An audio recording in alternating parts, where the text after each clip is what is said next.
আমি তানহার উপসহকারী পরিচালক, fire service civil defence, Dhaka north zone 2 এর দায়িত্বে আছি। আমাদের এখানে দুইটা ইউনিট কাজ করেছে, এখানে আমরা 11টা 12 মিনিটের সময় প্রথমে কন্ট্রোলে মেসেজ পাই যে মিরপুর 11:30 MM টাওয়ারে আগুন লেগেছে। আমরা দ্রুতই পল্লবী থেকে দুইটা ইউনিট চলে আসে, এসে তারা দ্রুত কাজ শুরু করে।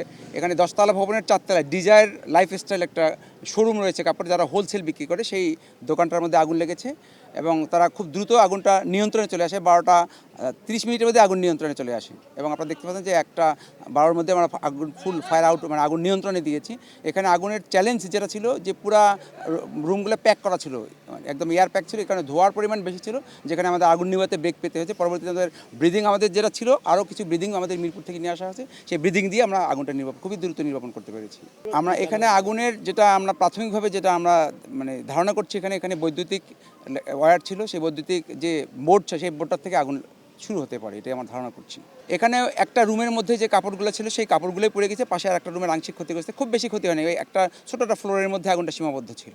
না, উপরে এখন শুধু একটা ফ্লোর, 10তলা ভবন 4তলা, ওই 4তলার একটা পাশেই ওইটাই ক্ষতিগ্রস্ত, বাকিগুলো সব সেভ করতে পারছি আমরা। আসলে ফায়ার সার্ভিস মেসেজ পাওয়ার সাথে সাথে 30 সেকেন্ড, আমরা জানি যে আমরা 30 সেকেন্ডের মধ্যে স্টেশন থেকে বের হয়ে যাই।